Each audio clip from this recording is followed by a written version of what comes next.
आज हम यशाया की पुस्तक में अध्याय 47, 48 और भजन संहिता 135 का अध्ययन करेंगे। यशाया 47।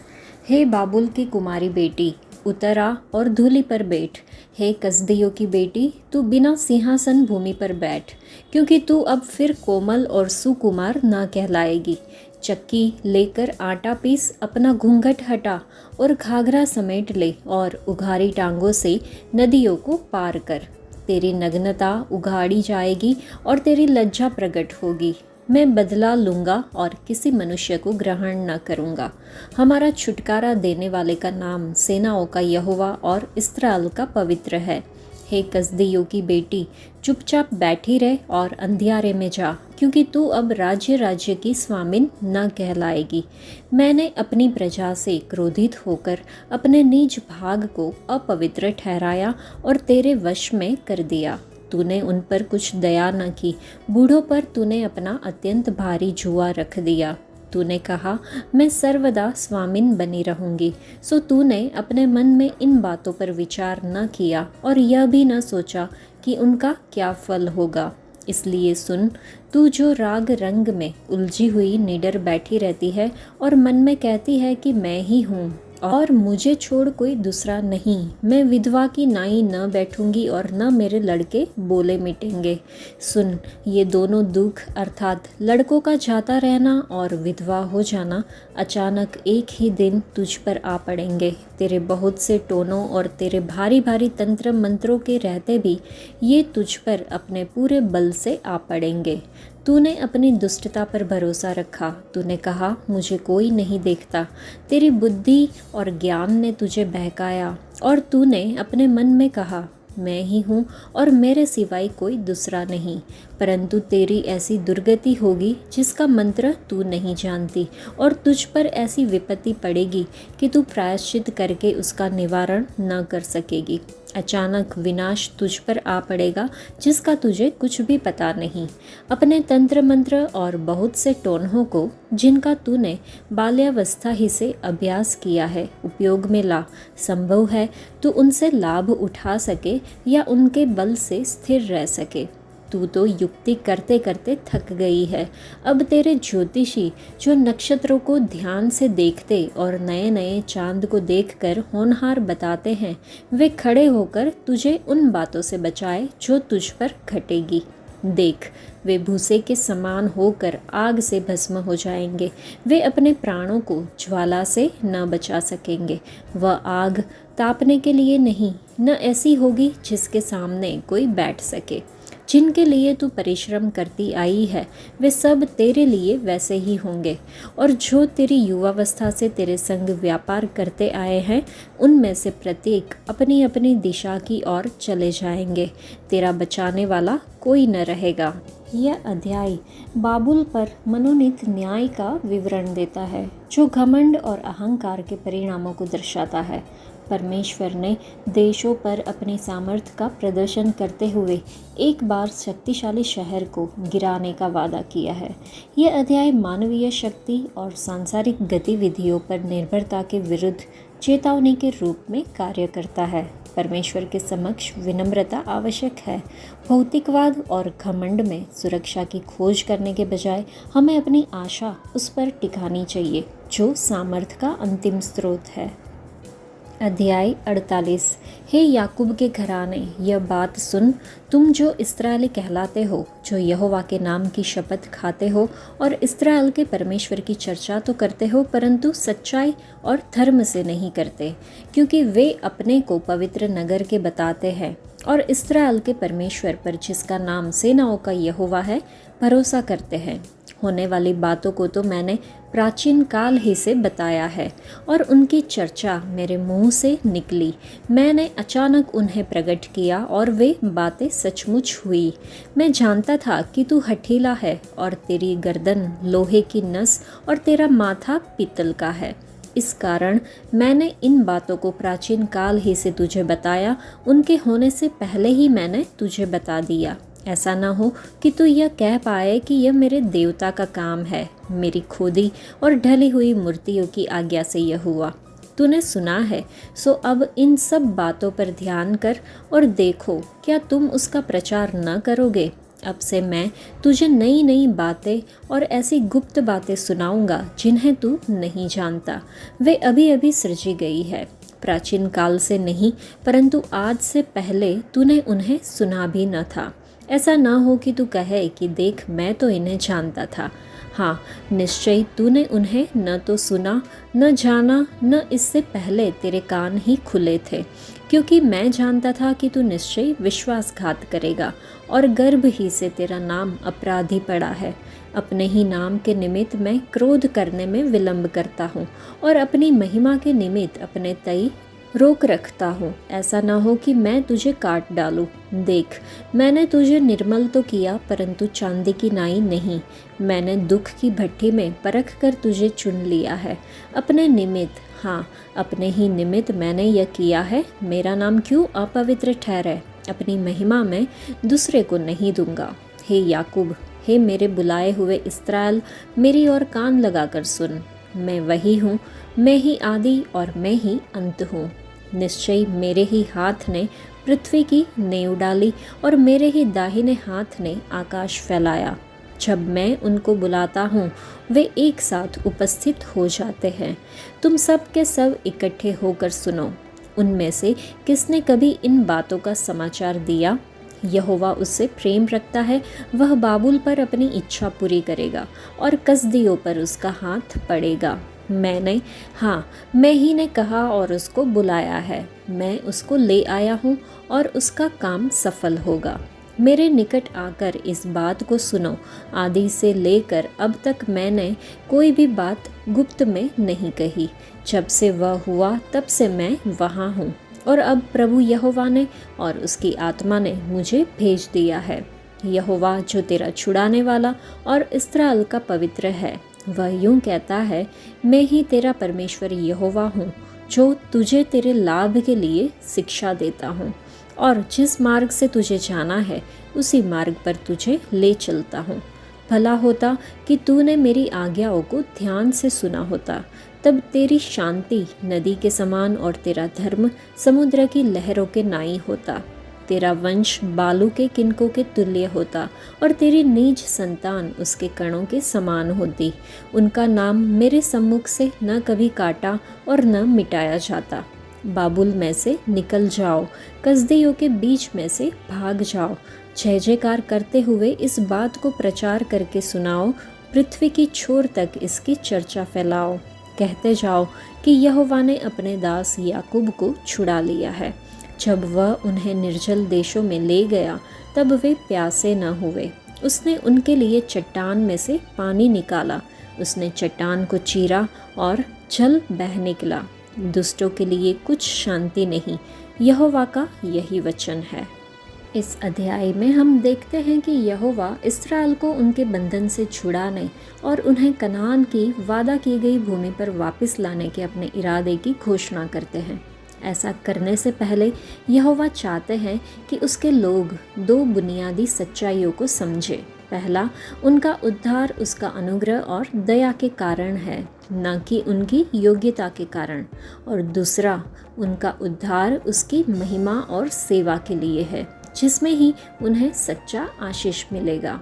हमारा उद्धार उनकी परमेश्वरीय अनुग्रह और दया के कारण है, न कि हमारी अपनी योग्यता के कारण। प्रभु घोषणा करते हैं कि ये लोग हठी और जिद्दी हैं। वे हठीले ढंग से परमेश्वर का विरोध करते रहे हैं। प्रभु घोषणा करते हैं कि वे इन लोगों को नई बातें दिखाने जा रहे हैं, ऐसी बातें जो छिपी हुई है, अज्ञात है, नई बनाई गई है, पहले कभी नहीं सुनी गई है। प्रभु ने अपने लोगों को शुद्धिकरण प्रक्रिया के अधीन किया, जैसे कोई कीमती धातुओं को परखता है। वे कीमती धातु के आध्यात्मिक समकक्ष नहीं हैं, बल्कि वे खुद को कई अशुद्ध मिश्र धातुओं के साथ आध्यात्मिक मलबा दिखाते हैं। अगर प्रभु ने अपने लोगों को उनकी बंधुआई से नहीं छुड़ाया होता तो शैतान ने प्रभु को अंतिम विजय, पाप और उसके अनंत परिणामों पर विजय प्राप्त करने की महिमा से वंचित कर दिया होता। इस्राएल का पवित्र परमेश्वर हमारा उद्धारक हमें लाभदायक शिक्षा देते हैं। क्यों? हमें जिस मार्ग पर चलना चाहिए उस पर हमारा मार्गदर्शन करने के लिए। इसलिए हमारी शांति नदी की तरह बहेगी। इस दुनिया में बहुत से लोग व्यर्थ में शांति की तलाश करते हैं, लेकिन जब प्रभु हमें सिखाते हैं तो वे हमारे दिलों को शांति से भर देते हैं और अपने वचन और पवित्र आत्मा के जीवित जल से इसे नदी की तरह बहने देते हैं। ये कितना बड़ा आशीष है। हाँ, शांति का राजकुमार प्रभु यीशु मसीह आशीष देते हैं और हमारे दिलों को जीवित जल की नदी की तरह बहने के लिए भर देते हैं। परमेश्वर की शांति हमारे दिलों, जीवन और परिवारों पर राज करेगी। हमारी धार्मिकता समुद्र की लहरों की तरह होगी। जैसे समुद्र की लहरें शक्तिशाली होती है, वैसे ही हमारी धार्मिकता भी होगी। जब वह हमें सिखाते हैं तो हम धार्मिक लोगों के रूप में जीते हैं जो सही कार्य करते हैं। वास्तव में जब परमेश्वर हमें सिखाते हैं तो वह हमारे परिवारों को बढ़ाते हैं और समृद्ध करते हैं। जब परमेश्वर हमें सिखाते हैं तो हमारे वंशजों का नाम न तो काटा जाएगा और न ही नष्ट किया जाएगा। इसलिए चलिए हम अपनी भावी पीढ़ियों पर प्रभु के प्रेम और सुरक्षा के लिए उनकी स्तुति करें और उनका धन्यवाद करें। यहोवा हम पर नज़र रखते हुए हमें सलाह देंगे और हमें वह मार्ग दिखाएंगे जिस पर हमें चलना चाहिए। हालांकि पवित्र शास्त्र हमें झूठी शिक्षाओं या सिद्धांतों से दूर रहने की चेतावनी देता है, जिसमें तर्क, ईर्ष्या, विभाजन, झगड़े और उन लोगों से दूर रहना है जो आर्थिक लाभ के लिए ईश्वरीयता को मानते हैं। पवित्र आत्मा सांत्वना देने वाला न केवल हमें यीशु द्वारा कही गई हर बात सिखाते हैं, बल्कि उसे हमारे स्मरण में भी लाते हैं। ये पवित्र आत्मा हमारे हृदय में नदी की तरह शांति प्रदान करते हैं। हाँ, चलिए हम अपने आप को और अपने परिवारों को पवित्र आत्मा के हवाले कर दें, जो हमें सिखाते हैं कि क्या लाभदायक है। चलिए हम प्रार्थना करें कि दुश्मन शैतान हमें झूठी शिक्षाओं और सिद्धांतों से धोखा न दे पाए। चलिए हम उन लोगों को बचाने के लिए प्रभु से प्रार्थना करें जो इन झूठे शिक्षकों द्वारा धोखा खाए गए हैं। हमने देखा कि परमेश्वर ने अपने चुने हुए लोगों के रूप में याकूब के घराने को पहचाना। याकूब, जिसका अर्थ है धोखेबाज या दूसरे का स्थान लेना। परमेश्वर ने कहा कि यद्यपि उनका नाम इस्राएल है, लेकिन वे इस्राएल के चरित्र को नहीं दर्शाते हैं। इस्राएल का अर्थ है वह व्यक्ति जो परमेश्वर द्वारा शासित होता है। परमेश्वर ने यह भी बताया कि वे यहूदा के गोत्र के वंशज थे। यहूदा के गोत्र के पास परमेश्वर का नाम था, जो पवित्र शहर के साथ मेल खाता था। यद्यपि यहूदा के पास एक बेदाग वंशावली, एक सच्ची धार्मिक निष्ठा, एक विशेष अधिकार वाली नागरिकता और एक सामर्थ्यशाली परमेश्वर थे, फिर भी यहूदा के पास कोई वास्तविकता या धार्मिकता मौजूद नहीं थी, जो कि परमेश्वर की मुख्य अपेक्षाएं थी।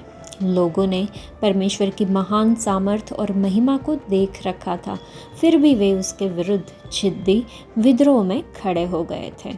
परमेश्वर ने निर्वासन के कष्ट में उन्हें तराशने का वादा किया है। परमेश्वर इस्राएल के प्रति अपने प्रेम के प्रकाश में उनकी अपूर्ण क्षमता पर दुख प्रकट करते हैं। यदि लोगों ने परमेश्वर की आज्ञा मानी होती तो उनकी शांति एक बहती और भरपूर जीवन देने वाली नदी की तरह होती। उनकी धार्मिकता समुद्र की तरह विश्वसनीय होती। उनके वंशज रेत के कण की तरह असंख्य और घने होते। इस्राएल की आज्ञा उल्लंघन के बावजूद परमेश्वर ने उनकी परवाह की और उन्हें उनकी कैद से छुड़ाया। हमारे प्रभु हमें मार्ग दिखाते हैं जिस पर हमें चलना चाहिए। इसका अर्थ है कि हमें उस मार्ग पर चलना है जिसमें वह हमारा नेतृत्व करते हैं। लूका रचित सुसमाचार अध्याय 9 में लिखा है कि यदि कोई मेरे पीछे आना चाहे तो अपने आप का इनकार करे और हर दिन अपना क्रूस उठाए और मेरे पीछे चले। इसका मतलब है कि हमें प्रभु को जानना है।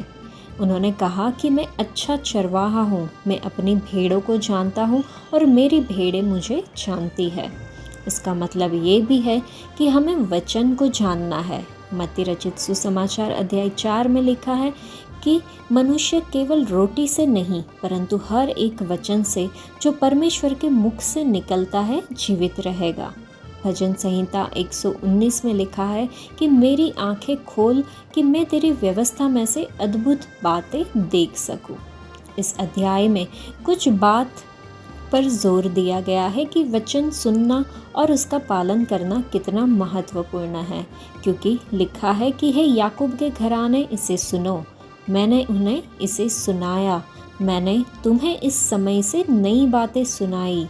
हे याकूब मेरी बात सुनो, तुम सब इकट्ठे हो और सुनो, मेरे निकट आओ और यह सुनो। और ये भी लिखा है कि अरे कि तुमने मेरी आज्ञाओं पर ध्यान दिया होता। इसलिए मसीह में विश्वासियों को वचन सुनने, वचन पर ध्यान देने और उसकी आज्ञाओं का पालन करने का प्रयास करना चाहिए। हमें अपने प्रभु को जानना है और उनकी आवाज़ पहचाननी है, क्योंकि वह हमें उस मार्ग पर ले जाएंगे जिस पर हमें जाना चाहिए। तो इस अध्याय में परमेश्वर अपने लोगों को अपनी आज्ञाओं को सुनने और उनका पालन करने के लिए बुलाते हैं। वह उन्हें अपनी पिछली वफादारी की याद दिलाते हैं और उन्हें अपने इतिहास से सीखने का आग्रह करते हैं। यह आज्ञा पालन के महत्व और उसके बाद मिलने वाली आशीषों पर प्रकाश डालता है। अपने लोगों के लिए परमेश्वर का प्रेम स्पष्ट है, क्योंकि वह उन्हें शांति और समृद्धि की ओर ले जाना चाहते हैं।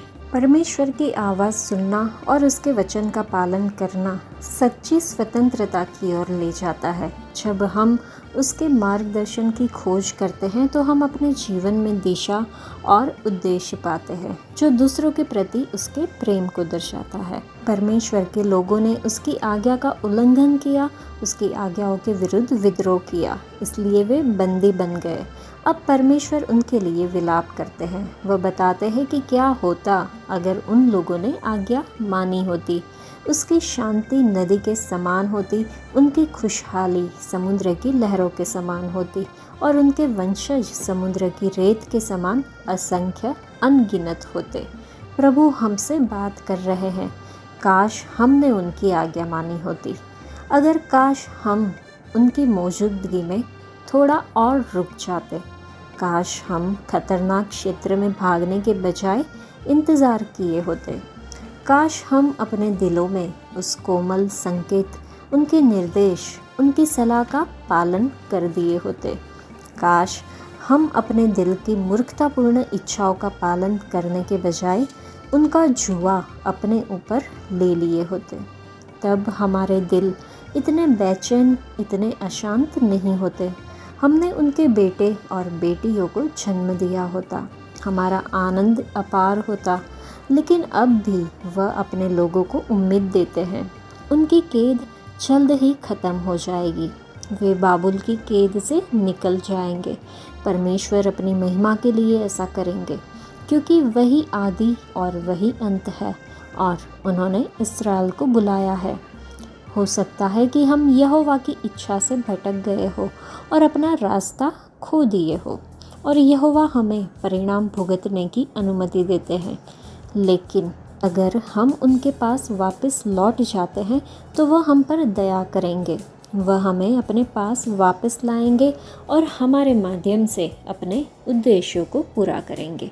हमारे लिए अभी भी उम्मीद है, लेकिन अगर हम पहले ही भटक न गए होते तो हमेशा बेहतर होता।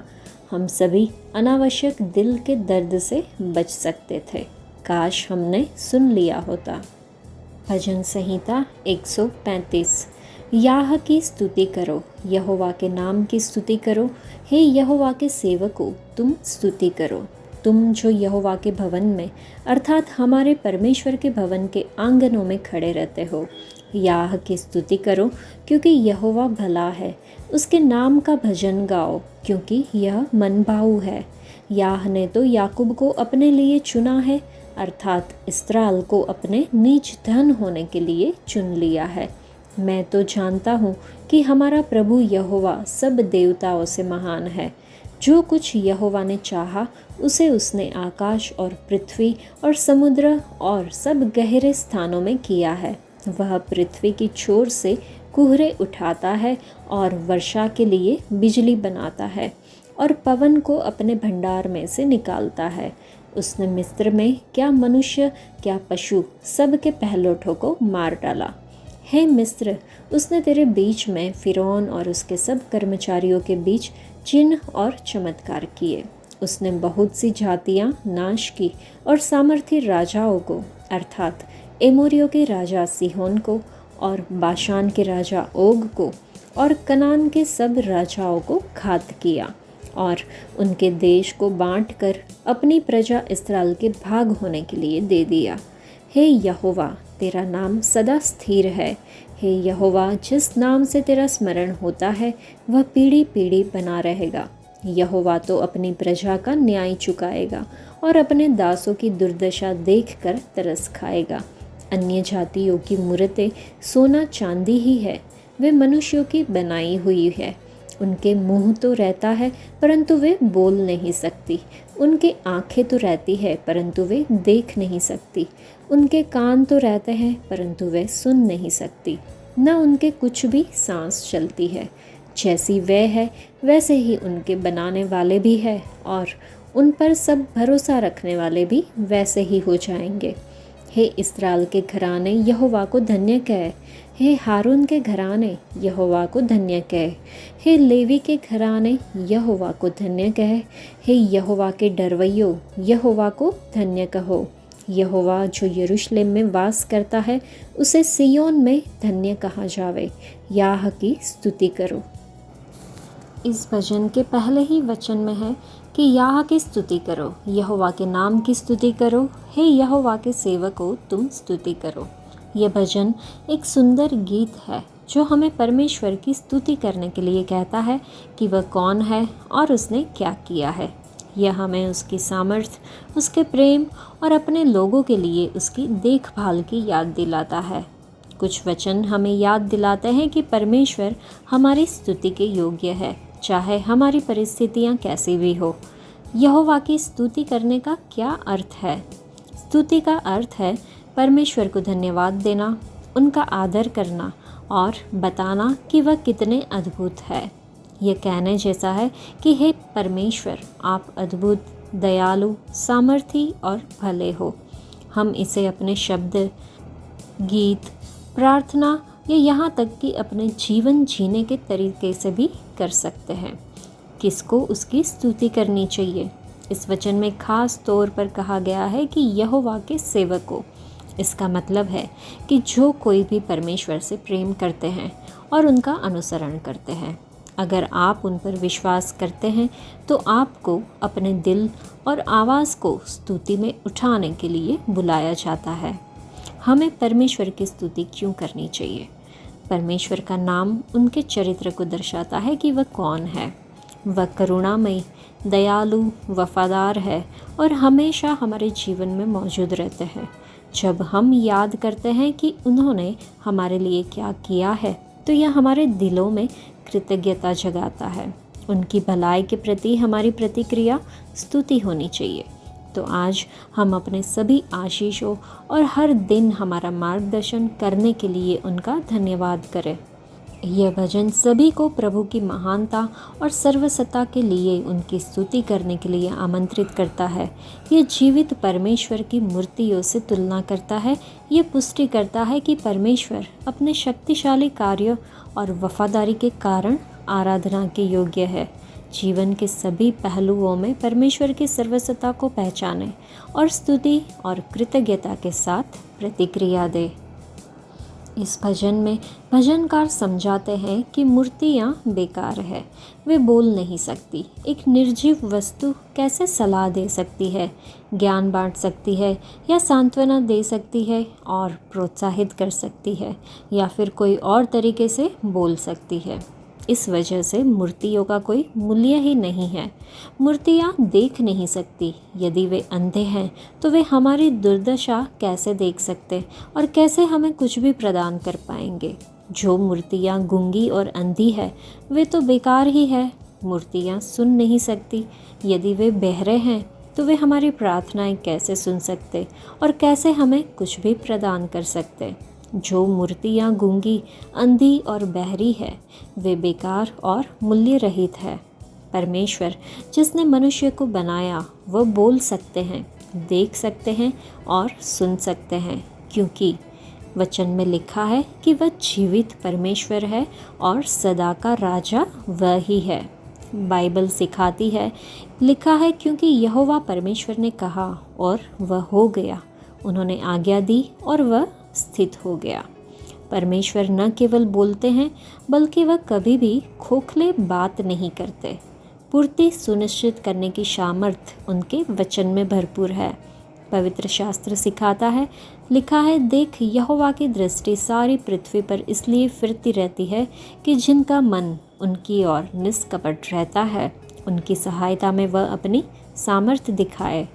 परमेश्वर की आंखें लगातार उन पुरुषों और महिलाओं की तलाश में रहती है जिनके दिल पूरी तरह से उनके हैं, ताकि विश्वास के माध्यम से अनुग्रह से मसीह उनमें बन सके।